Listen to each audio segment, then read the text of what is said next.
యుద్ధమా అబద్ధమా? ధాన్యం విషయంలో టీఆర్ఎస్ ది డ్రామానా? కేంద్రంతో సంధికి కేసీఆర్ ప్రయత్నిస్తున్నారా? మోదీ అపాయింట్మెంట్ కోసం ఎదురు చూపులు ఎందుకు?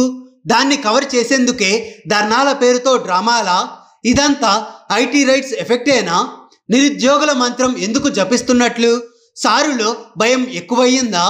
నిరుద్యోగులకు గాలం వర్కౌట్ కాకపోవడంతో స్టైఫండ్ పేరుతో తిప్పలు, అన్నదాతల పేరుతోనూ డ్రామాలు, కేంద్రంపై యుద్ధం అంటూ మోదీ అపాయింట్మెంట్ కోసం ఎదురుచూపులు, తెలంగాణ సాధించినా చావుకు ఎదురెళ్లి కొట్లాడినా అంటూ పదే పదే చెప్పుకునే కేసీఆర్ భయంలో ఏం చేస్తున్నారో ఆయనకే తెలియడం లేదా అంటే అవుననే సమాధానం వస్తోంది రాజకీయ పండితుల నుంచి.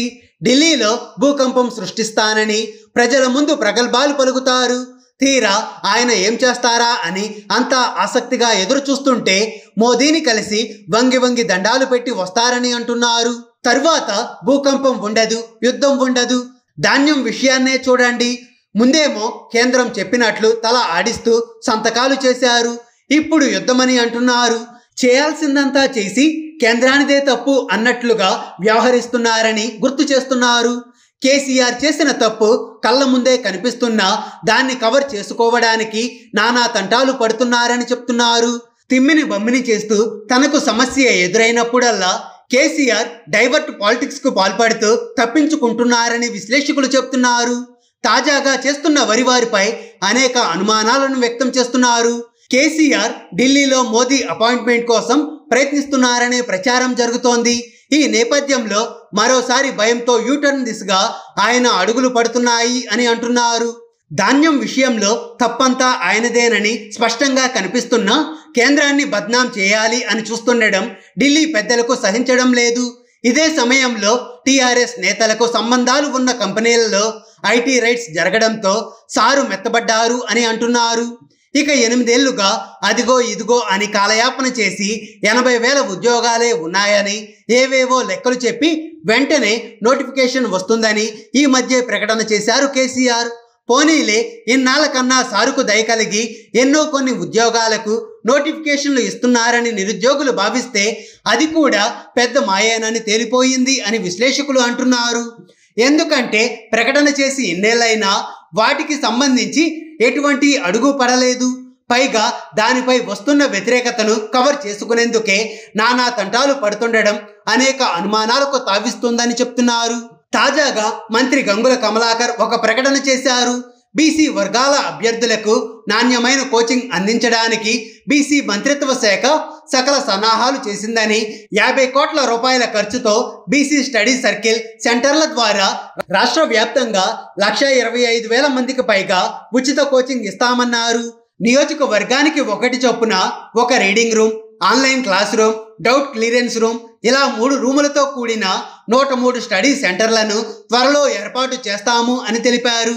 ఇక్కడే అసలు కిటుకు ఉందని అంటున్నారు విశ్లేషకులు. త్వరలో ఏర్పాటు చేస్తాము అని చెప్పారే కానీ ఎప్పుడు అనేది క్లారిటీ ఇవ్వలేదు. తెలంగాణ వచ్చినప్పటి నుంచి 50,000 ఉద్యోగాలు అని ఎన్నోసార్లు చెప్పారు కేసీఆర్. కానీ ఇంతవరకు ఏం చేయలేదు.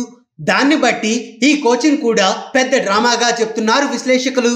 ఇక్కడ ఇంకో విషయాన్ని కూడా గుర్తు చేస్తున్నారు. నిరుద్యోగ భృతి అంశాన్ని పక్కదారి పట్టించడానికే స్టైఫండ్ అంశాన్ని తెరపైకి తెచ్చారని అంటున్నారు. 2014లో ఉద్యమ సెంటిమెంట్తో అధికారాన్ని దక్కించుకున్న కేసీఆర్ రెండోసారి గెలుపు కష్టాలు ఎదురవడంతో ముందస్తు మంత్రం జపించి గట్టెక్కారు. ఆ సమయంలో అనేక హామీలు గుప్పించారు. వాటిలో నిరుద్యోగ భృతి ఒకటి. ప్రతి నిరుద్యోగికి నెలకు 3,016 రూపాయలు ఇస్తాము అని అన్నారు. కానీ ఇన్నేళ్లలో ఆయన ఇచ్చింది శూన్యం. ప్రతి ఏడాది లక్షల కోట్ల బడ్జెట్ ప్రకటిస్తున్నారే కానీ ₹1 కూడా నిరుద్యోగ భృతికి కేటాయించలేదు. దీనిపై నిరుద్యోగుల్లో తీవ్ర అసంతృప్తి ఉంది. మొన్న ఉద్యోగాల ప్రకటన సమయంలో కూడా నిరుద్యోగులు అంతగా సంబరాలు జరిపింది లేదు.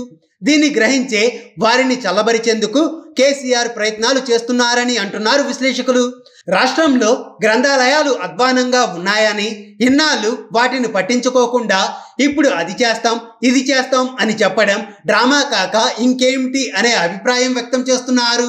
మొత్తానికి అటు కేంద్రానికి దగ్గరయ్యేందుకు ప్రయత్నాలు చేస్తూనే ఇంకోవైపు ప్రజా వ్యతిరేకతను తగ్గించే ప్రయత్నాలు కేసీఆర్ చేస్తున్నట్లుగా విశ్లేషకులు చెప్తున్నారు. అయితే ఆయన ఎంత చేసినా ఈసారి ఓటమి తప్పదు అని ప్రతిపక్షాలు అంటున్నాయి. టీఆర్ఎస్ సర్కారుపై అన్ని వర్గాలు అసంతృప్తిలో ఉన్నాయి అని చెప్తున్నారు. అందుకే కేంద్రానితో మరోసారి కాళ్ళబేరానికి ప్రయత్నాలు చేస్తున్నారు అని అనుమానం వ్యక్తం చేస్తున్నాయి. ఈ విషయం బయటకు పొక్కకుండా రాష్ట్రంలో ధాన్యం పేరుతో అనవసర డ్రామాలు ఆడుతున్నారు అని ప్రతిపక్షాలు అంటున్నాయి. హాయ్ ఫ్రెండ్స్, మా టుడే టుమారో యూట్యూబ్ ఛానల్ చూస్తున్నందుకు చాలా థ్యాంక్స్. మరిన్ని లేటెస్ట్ వీడియోస్ కోసం వెంటనే సబ్స్క్రైబ్ చేయండి. అలాగే ఈ బెల్ ని కూడా రింగ్ చేసేయండి. మా నోటిఫికేషన్స్ అన్ని మీ మొబైల్లో వస్తాయి. అలాగే మా వీడియోస్ మీకు నచ్చితే లైక్ చేయండి, షేర్ చేయండి, నచ్చకపోతే కామెంట్ చేయండి.